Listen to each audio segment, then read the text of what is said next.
écoutez Alger Chaîne 3, le journal. Brahim, bonjour. Bonjour Hadjar, bonjour à tous. Le général d'armée Saïd Chengheliha incite les cadres et personnels de l'ANP à redoubler d'efforts au service des intérêts suprêmes du pays. Déclaration hier à l'occasion de la cérémonie de présentation des vœux à l'occasion de la fête de l'Aïd al-Adha. L'heure est au bilan au niveau des différentes directions et services après les 3 jours de l'Aïd. La protection civile a effectué près de 3000 interventions. Nous parlons également de l'entreprise GTEX qui a réussi son pari de collecter près de 50% de peaux de mouton à travers le territoire national. 28 blessés ce matin dans une agression sioniste par drone devant un centre de distribution d'aide humanitaire à Raza et l'armée d'occupation qui a kidnappé les membres de l'équipage de la flottille humanitaire pour casser le blocus contre Raza. Un nouveau rapport des Nations Unies épingle le Maroc pour violation des droits humains des Sahraouis victimes de déplacements forcés. En football, à suivre en direct sur les ondes de la chaîne 3 à 20h, le match amical de l'équipe nationale A' devant le Rwanda. Ce sera au stade Mustafa Tchekir de Blida. Retour sur la cérémonie de présentation des vœux à l'occasion de la fête de Eid al-Adha. Le général d'armée Saïd Chengheliha, chef d'état-major de l'ANP, a présidé hier la cérémonie de présentation des vœux à l'occasion de la fête de l'Eid al-Adha et à cette occasion, il a transmis les vœux du président de la République Al-Majid Tebboune.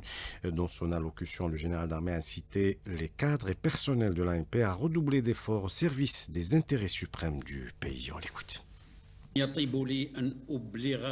tiens à vous présenter les salutations et les vœux de Monsieur le Président de la République, chef suprême des Forces armées, ministre de la Défense nationale. À l'occasion de Eid al-Adha, je saisis également cette occasion religieuse sacrée afin de vous présenter mes vœux les plus sincères, priant Dieu le Tout-Puissant de vous combler ainsi que vos familles de santé, de bonheur et de prospérité. C'est également une occasion que je saisis constamment afin de tenir cette cérémonie symbolique pour ancrer les traditions de l'armée nationale populaire et inciter nos cadres et nos personnels à redoubler d'efforts et de persévérance au service des intérêts suprêmes du pays. C'est la reprise du travail ce lundi après les 3 jours de Eid al-Adha. Et c'est l'heure également du bilan pour plusieurs services et directions à l'occasion des 3 jours de la fête de l'Eid al-Adha, notamment la protection civile qui a été très sollicitée vu le nombre important des interventions. Il a atteint près de 3000 durant ces 3 jours de l'Eid. Les détails avec le lieutenant Nate Braham de la protection civile, contacté par Linda Hamed.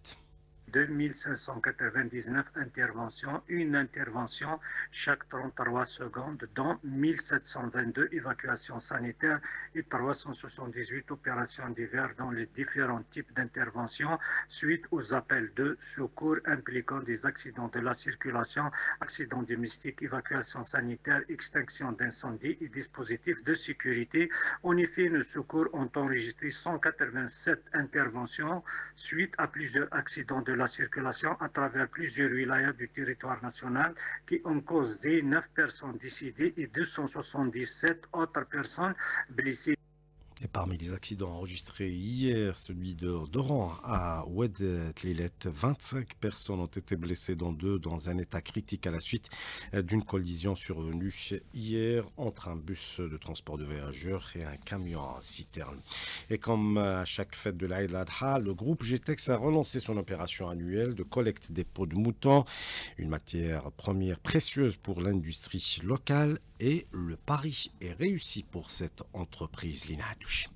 Le groupe GTEX reconduit son opération de collecte des peaux de mouton, une opération largement soutenue par les citoyens, nous dit Rarsi Tadj, directeur général de l'Algérien des cuirs et dérivés. La réussite de cette opération dans de bonnes conditions repose en grande partie sur la large participation des citoyens. Des points de collecte ont été installés dans plusieurs quartiers sur le territoire national. Un objectif de collecte global a été fixé à 700 000 pots, qui représente une augmentation éventuelle de 35% par rapport à la collecte de l'année 2024. Un autre objectif d'assurer également un tri rigoureux et un traitement adéquat des pots collectés. À cet effet, un taux de pots récupérables et exploitables fixé à 40%. Les résultats préliminaires laissant entrevoir que les objectifs de collecte seront atteints totalement ou en grande partie. Le groupe mise sur une nouvelle technologie, transformer les déchets de cuir en fertilisants agricoles, un projet prévu pour cette année qui marque une première en Afrique. C'est une unité de transformation des déchets solides du cuir en fertilisants agricoles. L'idée de la création de cette unité est venue en solution à un problème environnemental matérialisé par l'accumulation des quantités importantes des déchets des différentes tanneries et manufactures par leur transformation en fertilisants agricoles. L'unité est en dernière étape pour sa mise en exploitation. Des efforts menés pour relancer la filière tout en valorisant les ressources locales.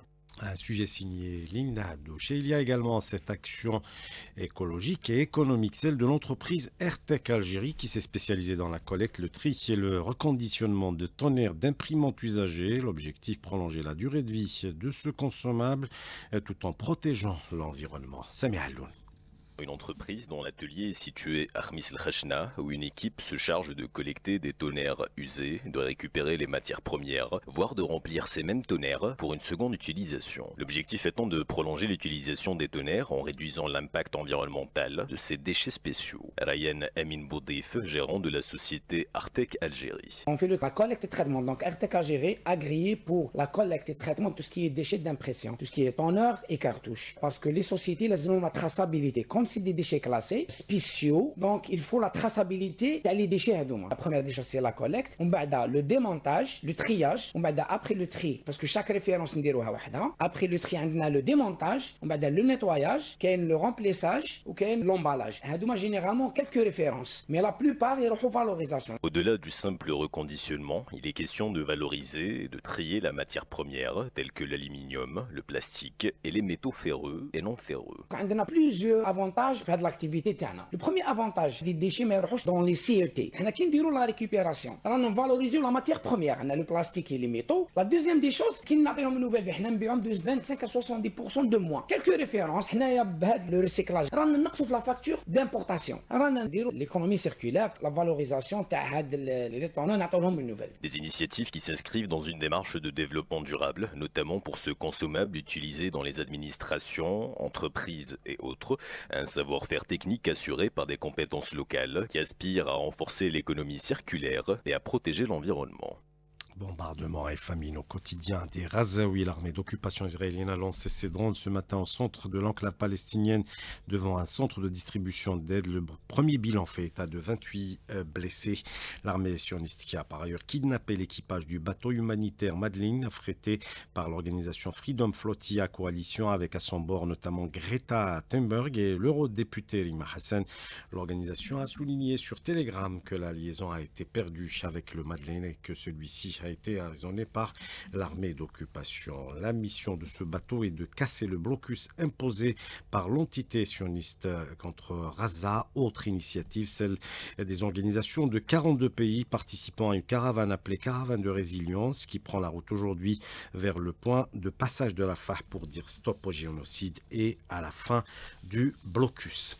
Le Maroc épinglé par un nouveau rapport des Nations Unies qui met en garde les autorités marocaines contre les violations des droits humains des Sahraouis dans les territoires occupés. Une vaste opération de destruction et de déplacement forcé y est menée.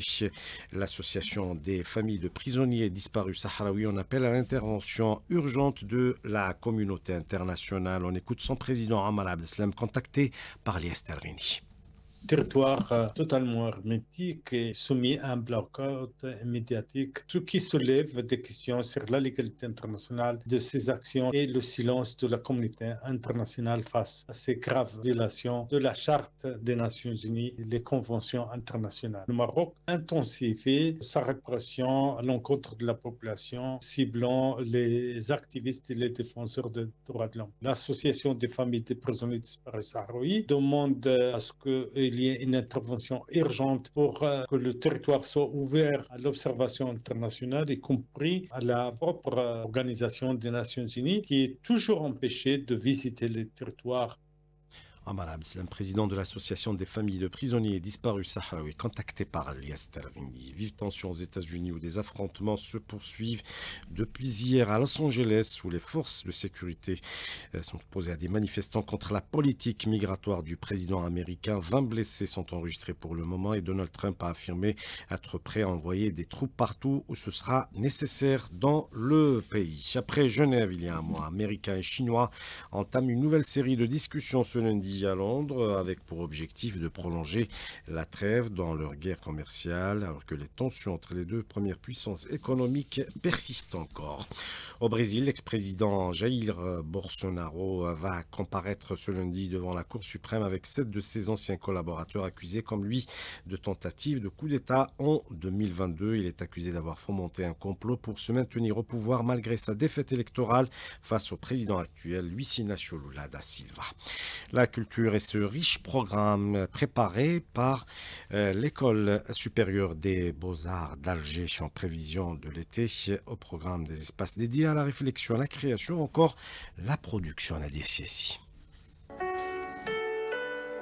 Ce sont en fait des expressions multidisciplinaires, art pictural, visuel, art décoratif, sculpture et même de la récupération pour en faire des objets d'art. Limitless est le nom de ce club culturel que nous présente Nour Benzeroug, étudiante. Limitless parce que c'est assez drôle de se dire qu'on n'a pas de limite. Ça a débuté d'un projet artistique qu'un groupe de jeunes beaux-artistes a voulu commencer. C'était un film à propos des beaux-arts.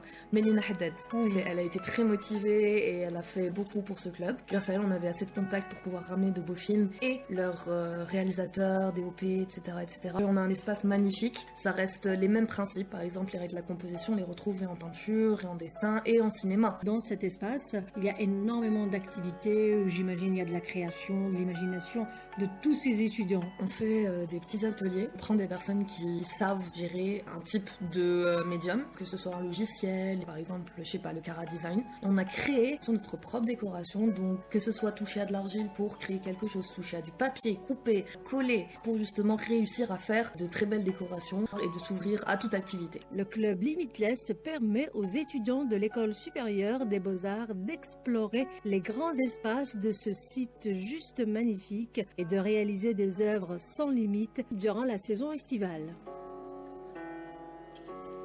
Le football avec le match amical de l'équipe nationale à Prime ce soir à 20h au stade Mustapha Tchaker de Blida. Ce sera face au Rwanda, un match comptant pour les préparatifs en prévision du CHAN 2025 prévu du 2 au 30 août prochain en Tanzanie, au Kenya et en Ouganda. Un match à suivre en direct sur les ondes de la chaîne 3. Hier, la sélection A a rallié Stockholm en prévision de son match amical demain devant la Suède à partir de 18h heure algérienne. Et en cyclisme, l'Algérien Mohamed Najib Assel a remporté la 4e étape du Tour du Cameroun. 8h13 sur Alger 3, c'est la fin de ce journal. Merci de l'avoir suivi. La météo, Hadjar Messoudi. Très bonne écoute à tous.